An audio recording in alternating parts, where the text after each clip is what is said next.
If you're interested in marine science communication or even just getting better as a science communicator, this is the episode for you. Because on today's podcast, we have Annabelle Chamar, who is a global communications manager for the European Marine Biological Resource Center. But Annabelle's her career is really interesting. She started off as a journalism and PR, always wanted to go into sustainability and especially with oceans, but she started off in a very different path, writing for magazines and online articles and working her way towards being a marine science communicator. So this is an episode where we talk about career path, we talk about what's important in communication, especially when we're talking about biodiversity. So that's what we're going to talk about in this episode of the How to Protect the Ocean podcast. Let's start the show. Hey everybody, welcome back to another exciting episode of the How to Protect the Ocean podcast. I'm your host, Andrew Lewin. This is a podcast where you find out what's happening with the ocean, how you can speak up for the ocean, and what you can do to live for a better ocean by taking action. Now, in today's episode, we are going to be talking about science communication. Science communication for the oceans is what I think is probably one of the most important parts of conservation. It's the part that we don't, as a science community and marine conservation community, we don't focus on enough. To be able to contact and engage with people, everyday people who would like to know more about the oceans or may not know what they need to know more about the oceans, and be able to help them make better decisions around how they can live for a better ocean.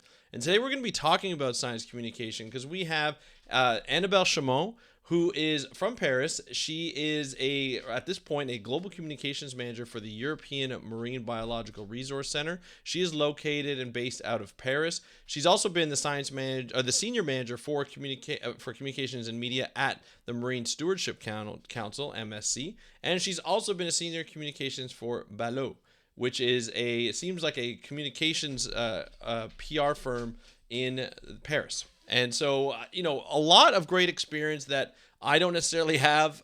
Some of the people that are listening don't necessarily have. But it's really interesting how she started her career. She started her career as a journalist, as a PR manager, as a communications person. And so trying to change to sustainability as her, when she first started, she didn't see a lot of opportunity there. Now in her career, still early on in her career, still being able to seek out that sustainability aspect and being able to talk about it more and more, and now with some organizations that contribute to marine science and conservation. It's really great to see her be able to talk about something that she would like to talk about, and she's done a lot, like a crazy amount. I'm going to link to her LinkedIn and to show what she's been able to accomplish when she's been able to work in those sustainability and marine conservation organizations. This is an important conversation because we talk a lot about how she's pivoted from her career. We talked a lot about how she worked for different marine organizations and how they differed. We talked also, it's like, how difficult is it to discuss biodiversity with an audience? I think that's really interesting. And then also for me, I've been able to, have marine biology as an education. She didn't have that. She didn't have that ability at the time because she went into communications and journalism. So she has to work with scientists and be able to translate that science into something that's comprehensible for an audience. And she talks about how difficult that is sometimes, but also how she has to take the jargon that's given to her and put it into something that we can all understand from an audience perspective. So it's a really great conversation. I can't wait for you to hear it. So here is Annabelle Chamar from the European Marine Biological Resource Center, talking about marine science communication. Enjoy, and I will talk to you after. Hey, Annabelle, welcome to the How to Protect the Ocean podcast. Are you ready to talk about science communication? Yeah, absolutely. Wonderful. I'm so excited for this interview. I know we've been chatting for a while on LinkedIn. You reached out saying, "Hey, Andrew, I'm a big listener of the podcast. Want to talk more about science communication." I asked you to come on, and it was just wonderful to be able to have you on the podcast because we need to start having conversations around science communication. What works, what doesn't work, and especially you being over in Europe, it's great to be able to see how audiences change over continents. I'm used to North American audiences. I have some in Europe, but predominantly it's in North America. So it's always great to see people working with organizations like marine organizations with journalism backgrounds to say, hey, how does this work over here in Europe or even just in general? So I'm looking forward to having that conversation today. Before we get into all of that, Annabelle, let's get to know you a little bit. Why don't you let the audience know who you are and what you do? Yeah, so thanks for having me in this interview. So my name is Annabelle Chamar. I'm a communications professional and I focus on sustainability topics. So I support organizations, mainly international organizations, that works on environmental and social innovation with communications guidance and strategies. And I'm currently working for a research organization that works to accelerate knowledge of marine biodiversity and support innovation for a bluer, sustainable economy. It's kind of interesting because looking on your profile and doing a little bit of a deep dive into your sort of history, you didn't start in sort of an ocean related field. You started as a journalist, and it seemed like you went through a very different path than what other people who normally get into marine conservation go through. So can you just tell us a little bit about sort of your journalism background and what led you eventually to turn to the ocean and want to work for marine organizations? Yeah. So I've got a background in journalism, PR, and communications, and I worked for a long time for the media industry and a couple of also organizations on the agency side. I also worked in-house for an NGO when sustainability had become closer to what I'm doing, but I would say my interest for this topic actually started when I was very young. I've always been, very committed to all social, economic, and environmental issues, but these topics didn't really get the attention they deserved publicly at the time. So they were not especially spotlighted and on top of the global agenda a few years back, unfortunately. So right away after graduation, I just wanted to kickstart a career in the non-profit organizations, but the market in those days was clearly very tight. So it was quite a few years later that my interest for sustainability actually combined with the communication work that I was doing really. So when I got out of the uni, I got to think about another way I could just, play a role in our economies and have this real social utility I was looking for. And at the point, I had studied sociology applied to media and comms, and so their effects also on our economy. So that somehow was certainly clear for me to just move on with always having in mind that while using communication, having an impact is something I'd really like to carry on. So I thought I like writing, and I've always been so much curious of our economies. I'd very much like to take part in the news process and be able to play a role, by informing on what's happening, reporting on current trends, reporting on perspectives as well for the future. And so at the time I got, this first job in a media outlet, and that's basically how I started my career as a writer and then moved on to becoming an editorial project manager. And I learned over the years how content should look like and what people are looking for when they look for an info, what might be worth sharing with them, what catches people's eyes, really. And I really found a huge benefit in working for the media on topics like economy or culture, for example. And especially I learned how stories can be so powerful to change mindsets when you know how to craft and promote them the right way. And eventually, at the time, I was working for a European PR and comms agency, doing quite a lot of work for the innovation and digital sector. And I remember I was always looking to lead campaigns on topics close to my interests, and I would just run and ask my boss to let me work in that campaign because the environment, corporate responsibility, or any other societal issue, whatever was discussed pretty much. So I thought I really like these Mm-hmm. issues. And I've been working for the media and on the comms agency side for quite a few years now. And, I've got quite a lot of background and experience in the sector. And, my commitments were always on top of my head. And I really wanted to just, switch things up really for my career and just get back to my interest.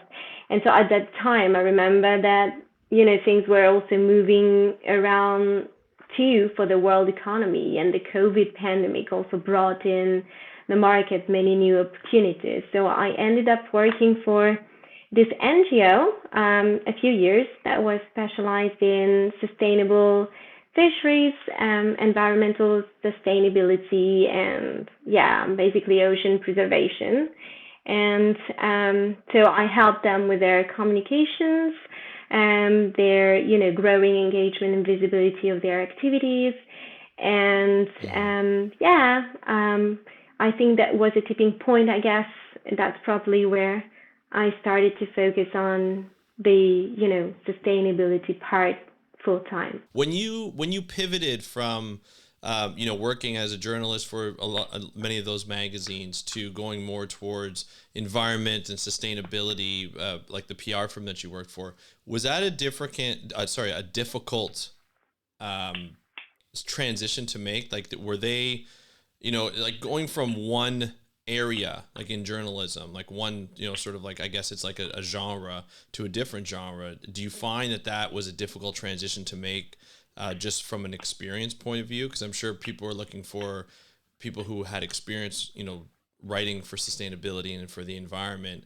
Did you find that was a difficult thing to pivot into? Well, when I transitioned to sustainability, I focused on the ocean especially, and working in the ocean and the more scientific part of it and all the Mm-hmm. messaging around this has many challenges, a lot of which I did face in each organization I've been in.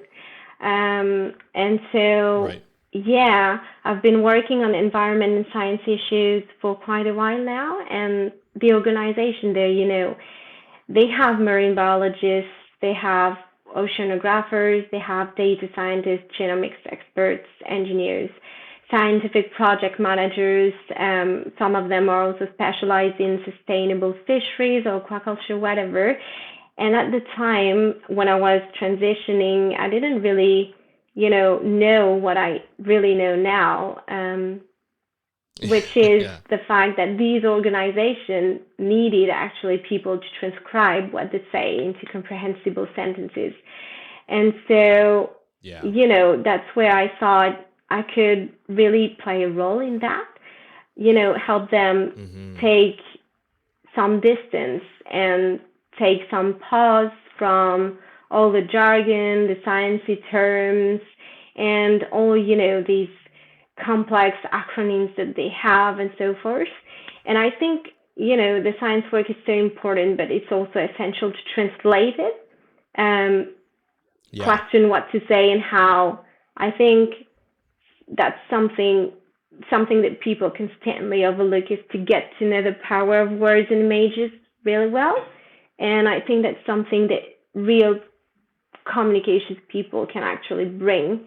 And so, that's actually how the thought, the thinking that I had when I transitioned to sustainability. Like what can I really bring to these people? What is my added value for them? And I just took it from there. And I think that's what's needed a lot of times when you come into an organization like that. They're used to the technical aspect, they're used to the science aspect, the scientific process, and when you're talking to a general audience, I think that in marketing they always say talk to a fifth grader, or like you're talking to a fifth grader, and put it in those types of terms, make it entertaining, make it fun. But to get all of that, you have to have a good understanding of what the scientists and the engineers and all the technical people at the organization are saying. Mm-hmm. So from when you first started working for the organization, did you What do you do as a communications person? Do you sit with them a lot of the times, take them out to lunch, or have lunch with them and just sort of get to know them a little bit and get to know their work? Or do you just put out a call? It's like, okay, looking for projects that we can talk about, send me, sort of a report or your latest on, a specific project that you'd like us to discuss, and we can have meetings from there. How do you, when you, as someone who's new and as someone who with PR experience and journalism experience, what was your first step when you started with that organization? I would say, so working with scientists is a tough task, I would say. Generally speaking, I tend to find not being a scientist, because I'm not a scientist by training, I tend to find not being a scientist beneficial to these organizations, because I think it's easier to explain complex topics in a simple manner than anyone can understand. So yes, I do sit down with the scientists, try to understand the meaning of what they want to share with the people, and see which tactics I could just implement to help them raise their voice out. And I don't really think there's something wrong, with having a communication background here in the science sector, especially because Right. the science sector itself needs to open up and bridge the gap between their work and the Absolutely. society. So I think that I like to say that science is, a black box to most people, but social sciences like communication can raise the topic to the agenda and have greater impact like no one else in hard sciences can do. So, because, Mm-hmm. that's the reality of it. You do have to get proper communications professionals on board to support the work and have a positive impact. And so part of my job is also to try to understand the main objectives of these organizations, like what do you want to achieve in your organization? Because Right. communications is also there to just support the main objectives of the organization itself. So we need to understand what's happening in the organization for the growth of the organization, to just be able to implement a proper strategy that will work, Mm-hmm. to raise awareness and to just make people understand what the science is doing. Yeah, which I think is, that's I think that's important. I think sometimes when we start thinking about all the different ways we can communicate, especially these days with, different social media platforms, communication platforms, audio podcasts, video podcasts, little skits or whatever you want to do, to discuss them, people get caught up in the platforms and the technology. When you're working with an organization, you got to remember the main mission of the organization and the strategies that people that have worked a long time on these strategies and on these documents, to say, this is what we want to do. This is how we want to do it. To have a communications person be like, let's stick to the plan, and let's say, how does this project meet those strategies, and Yeah. how are we, accomplishing what we set out to do. I think that's extremely important. So I really like that. What would you say? Like, I know you've been working with this over the last. It seems like, say 10 or so years, maybe. Yeah, maybe a little over 10 with marine types of work. So over the last like decade or so, what would you say what would you say is like your most memorable story that you told, from like with the work that you've done with any of the organizations that you've worked with, that actually like hit with the audience, where you're like, oh, this is good. I'm glad this worked. So, tough question, because I've got plenty of these. So I think that you don't, when you, well, when you start in the sustainability sector, you don't necessarily have to Hmm. start with a big campaign. You can get a blog activity, for example, to just Right. kickstart your storytelling and take it from there. So these are things that you can also recycle in any time in different manners in communication, and that's super useful to build on your communication. So that's one example. And then another example is probably the many, different reports that I supported for comms purposes. So, for example, Hmm. leading annual reports or promoting a report on a specific species in the ocean, these kind of things. And what I like about it is that it is so complex that you can, take that time to really sit down with the scientists, try to understand the main thread of these reports, and build build some promotional assets that would make that work more accessible to everyone.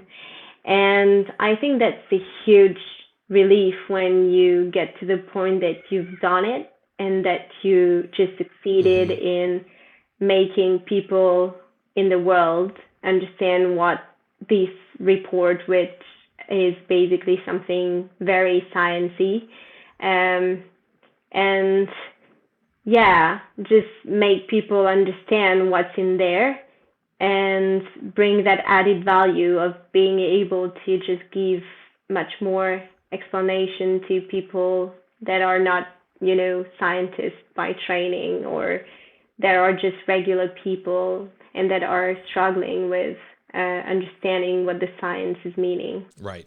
Gotcha. Now, as I mentioned earlier, when we talk about digital media, we talk a lot about different platforms. Mhm. As a journalist, you write, you expand people's minds with your writing. There Mhm. are myself. I'm a podcaster. I try and do some videos as well. There are people who do videos. Do you find that certain organizations are more keen to do writing rather than audio podcasting or video, or like as a communications person, you could decide what platforms are best to communicate the messages based on the project, the messages, the tools, or the assets available, images, videos available, and so forth. So, like, how do you go about choosing which platform to use, or is it mainly just writing? I think that as a communications professional, you have to understand your audience's needs. So this means that you have to know basically what your target behaviors are so that you can then personalize and, tailor your messages and also the formats in which your messages will be disseminated in. So no, it's wrong to just stick to the writing, but it's, Hmm. the whole, I think the main task to do is to first stick to the storytelling, like, be sure about the narrative that you want to just disseminate. And then from there, try to think about the best format you could use to just promote that narrative. So it can be, I don't know, a blog activity, so then it will be just writing, or it can also Hmm. be a video because it's super useful to have videos on, the social media channels because it creates, the Right. buzz, and it's easy, to see. And people are also very much attracted with this kind of format. Or it can also be, I don't know, it can take the shape of an event where you would just have a stand and you would just promote flyers or, leaflets of what your organization is doing, what exactly the vision is, the mission, their different Hmm. missions, and so on. So I think that once you really know what you want to say, what you want to tell to your target, and that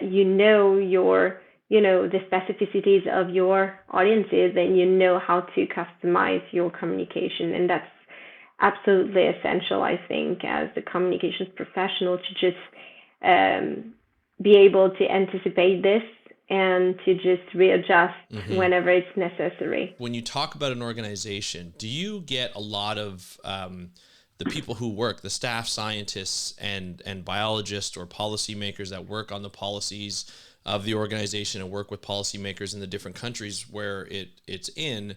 Do you have them, do certain pieces, whether it be audio, video, or blog posts? Like, do you interview them, or Yeah. how does that work in an organization like that? Well, I think that when you work in the sustainability sector, it's absolutely essential to bring the experts and, interview them, give them a voice out, especially because I believe science is not especially well covered, generally speaking. And so I think that there's a need for the scientists to be, more surrounded by communications professionals, so we can actually help them be in the front, arena.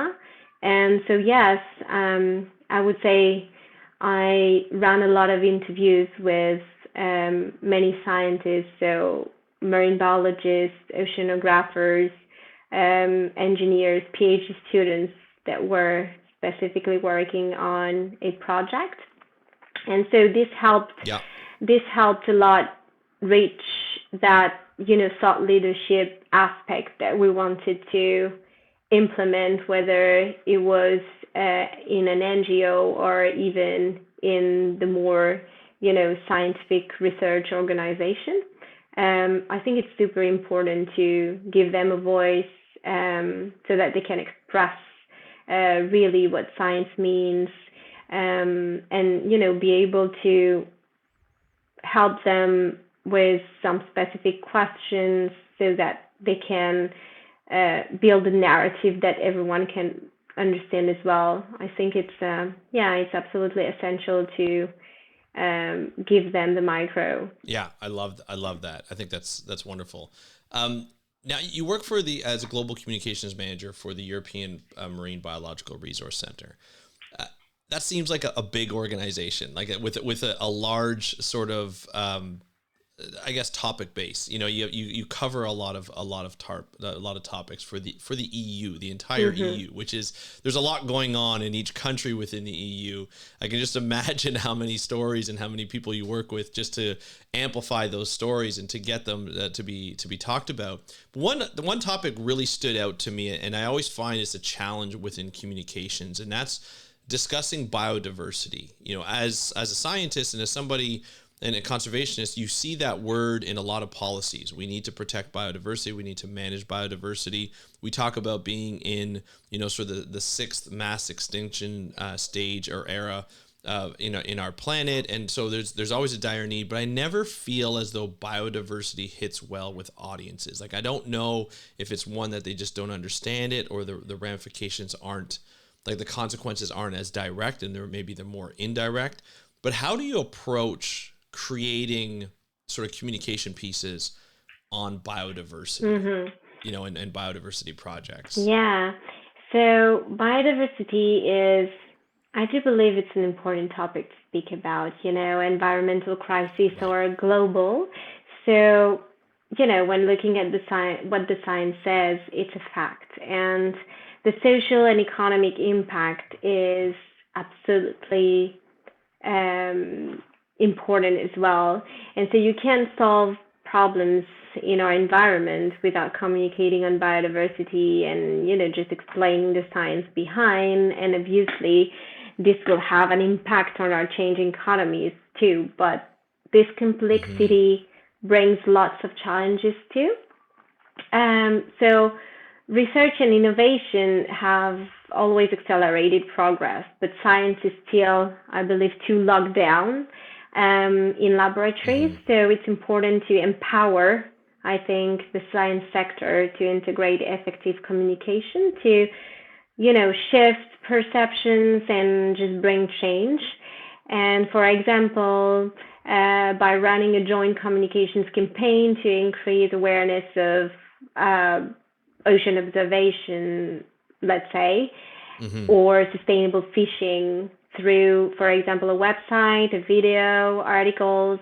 You can also have testimonials from ocean leaders. You can have social media posts to promote that as well, and a collection of photos to illustrate the topic too.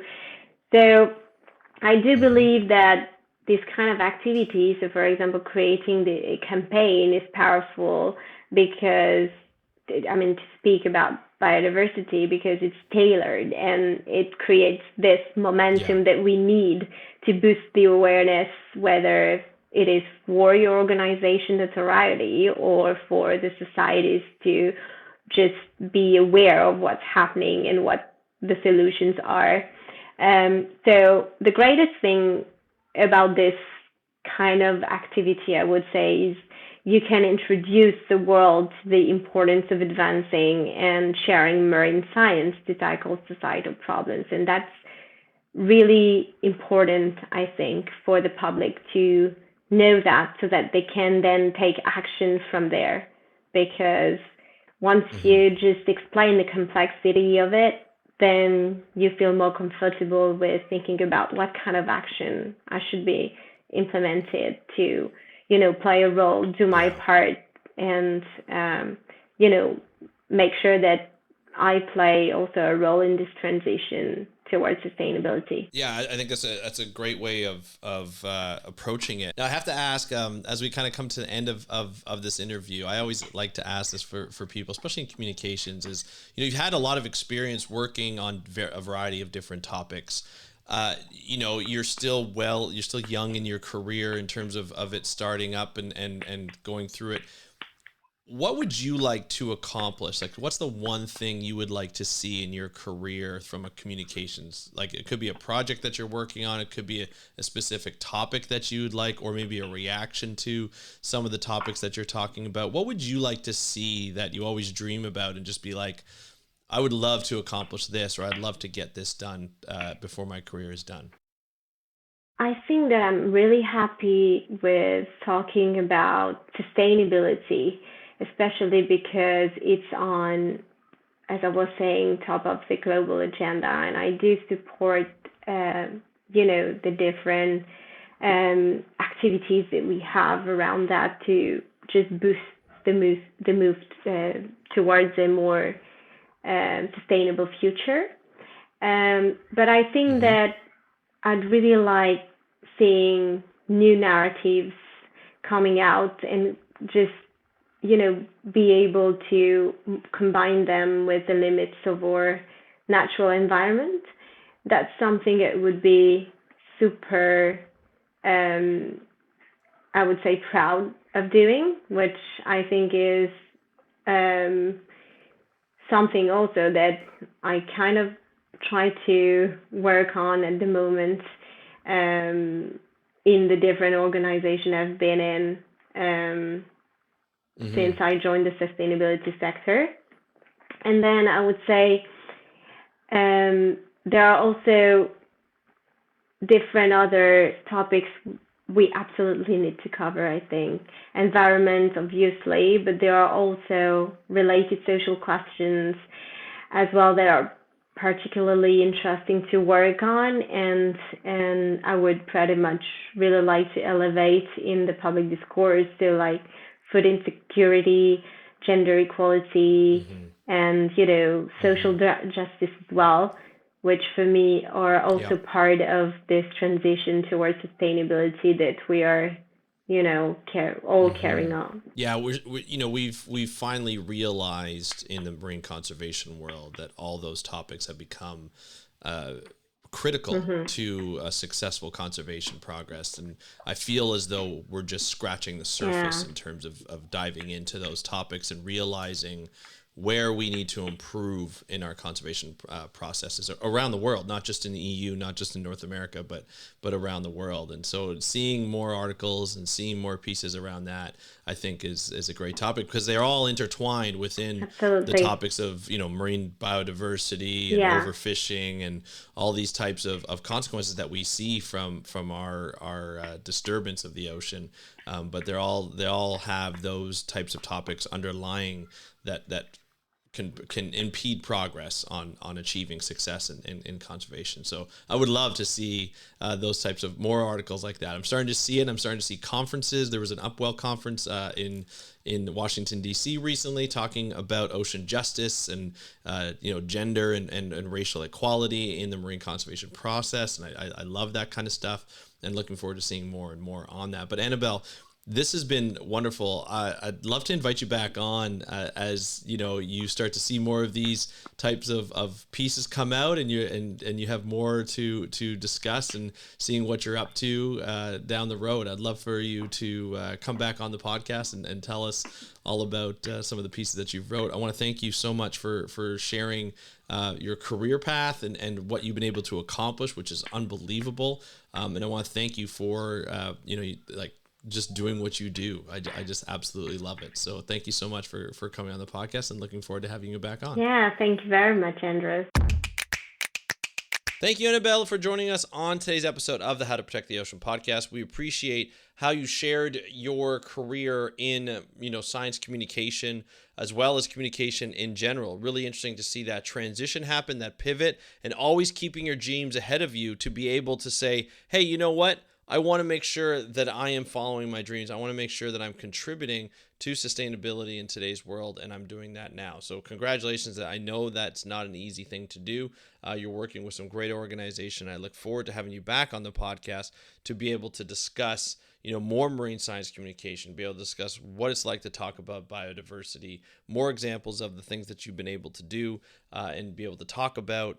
I just think it's wonderful. That's something that I love to talk about. It's why I put it on this show. It's why I have my own show, to be honest. But I would love to hear your feedback. Hit me up on Instagram at How to Protect the Ocean. And of course, if you want to join us on our newsletter and get more involved and more informed on marine science and conservation, you can do so by joining our newsletter. That's speakupforblue.com/newsletter. That's speakupforblue.com/newsletter. And of course, I'm coming up with an ocean app, and it's going to be like an ocean community app for everybody to be on, and you can see everything I do all in one spot. You don't have to worry about algorithms from social media. It's just an app on your phone. It'll be free. There'll be some premium sort of services and things like that on there, but for the most part, it will be free. I'd love for you to join, and I'd love to see who would like to join. So sign up for the sort of like updates on it, and that's speakupforblue.com/ocean app. That's speakupforblue.com/ocean app, all one word, APP at the end. And thank you so much to Annabelle for joining us today, as well as you. And thanks for sharing this episode. If you think there's somebody that that wants to get into science communication, we really appreciate you. And that's it for today's episode of the How to Protect the Ocean podcast. I'm your host, Andrew Lewin. Have a great day. We'll talk to you next time, and happy conservation.